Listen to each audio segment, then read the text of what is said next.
So mga paps, musta pala? Ngayong araw pala, ituturo ko sa inyo kung ano yung dapat nyong gawin para ma-set ng tama itong DC electric meter nyo. Okay?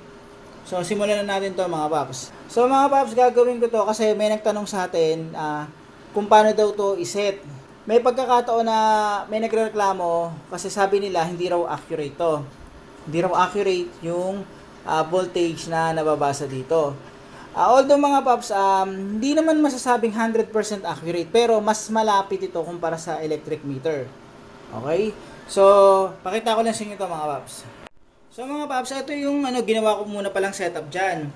So, yung wire niyan, ito, kita nyo, nilagay ko na lang dito sa load side ng breaker. Nilalagay nyo yan, gamit na lang kayo ito, yan. Itong yung pinaka-eyelet niya. Yan, para may ilalagay nyo dito. Okay? So mga paps, pag isa-set to, madali lang. So pipindutin nyo lang to ng ilang segundo, siguro mga 2 to 3 seconds. 1, 2, 3, lalabas na yan. So pwede nyo na i-navigate yan at pwede nyo nang baguhin yung settings nyan. Sa akin kasi, lithium battery sa akin.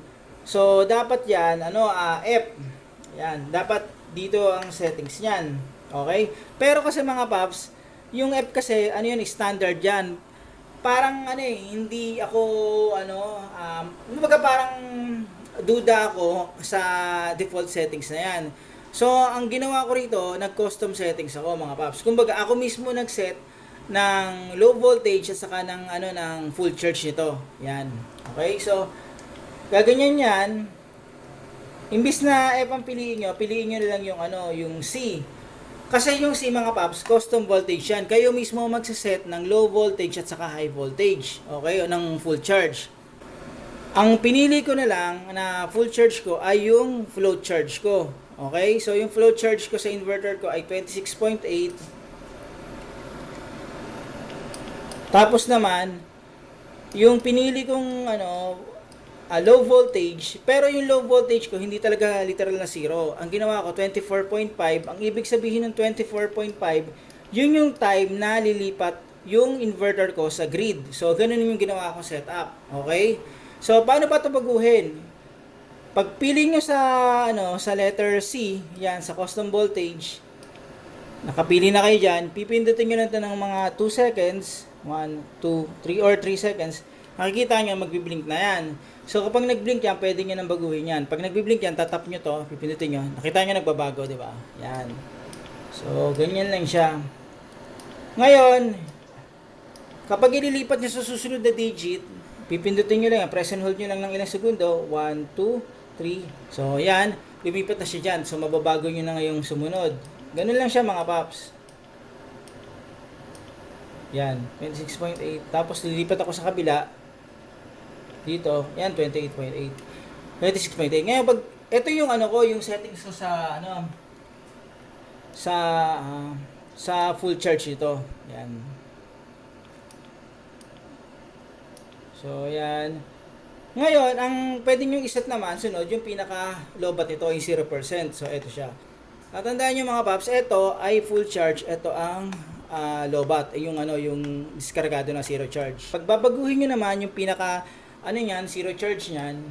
So, ganun lang. Tapos, press and hold ko ng ilang segundo yan. Tapos, nagbi-blink siya, di ba? Lipat ko sa kabila. Press and hold uli. Press and hold uli. Di ba? Press and hold. 1, 2, 3, 4. Mga 2 seconds, 3 seconds, nilipat yan. Yan, ngayon mababago ko na to. Pwede ko nang baguhin yan. Okay? So, ayan. Ililipat ko sa susunod na digit. Ganun lang. Ngayon, paano to isa-save? Pag isa-save to, ganito mga paps. Pipindutin nyo lang to. Yan. Yan. Yan. So, yan. Naka-save na yan. Okay? Okay na yan mga paps. Tapos babalik na yan siya dyan sa main screen niya. So, ganun lang kadaling mag-setup niyan. Ngayon, kung isa-set nyo naman yung alarm ito, kasi ito, medyo nakakarindi yung alarm nito. Ganito gagawin nyo. So, punta kayo dyan. Press and hold nyo ulit. Hanapin nyo yung eto backlight. Mamaya ako tuturo yan. Yung alarm. Okay? So, eto yung low voltage. So, eto sinet ko to. So, kapag yung nito, yung voltage na to na hit niya, eto yung pinaka low voltage niya, mag-a-alarm yan. Okay? So, baliktad kasi yung ano niya, yung interface niya. Hindi ko alam kung bakit eh. So, ito yung low voltage, ito yung, yung high voltage. Yung pinaka max charge. Kapag ito, na-hit niya yung 23.0, saka siya mag-a-alarm. Since ang sinet ko rito ay 24.5 yung pinaka low voltage ko, hindi siya mag-a-alarm. Kasi pag sinet mo siya ng 24.5, ang ingay niyan, hindi agad siya mamamatay eh. Kailangan pindutin mo yan para mawala. So, ang ginawa ko, nilagay ko sa 23.0, yung talagang mababa, para kahit mahit niya yung 24.5 na setup ko, hindi pa rin magtutunog. So, sa full charge, halimbawa, na-hit niya yung, halimbawa lang, 27.5 o ano set nyo, tutunog yan. Ibig sabihin ng full charge na siya. Okay? So, ito hindi na to dapat baguhin yung iba. Yan. Ito pa isa mga paps. Yung sa backlight naman, ito, para aware kayo, yan, makikita yung may number dito. Ito yung sa backlight. Kapag isa-set nyo to, yan, halimbawa, sinet nyo ng, bawa lang yan, nakita nyo 10, ibig sabihin yan, 10 seconds yan. So, mangyari yan, nakita ko, kapag 10 seconds, biglang mamamatay screen yan. Bilang kayo ng 10 seconds, 1, 2, 3, 4, 5, 6, 7, 8, 9, 10. So, namatay na siya. Ganun yung niya, setup yan. So mga paps, hanggang dito lang yung video na to. Sana kahit paano ay itong simpleng video na to, nakatulong to in case na gusto nyo iset or yung para maset nyo ng accurate yung gantong electric meter nyo. Okay? So, DC electric meter. Mga paps, maraming salamat sa inyo.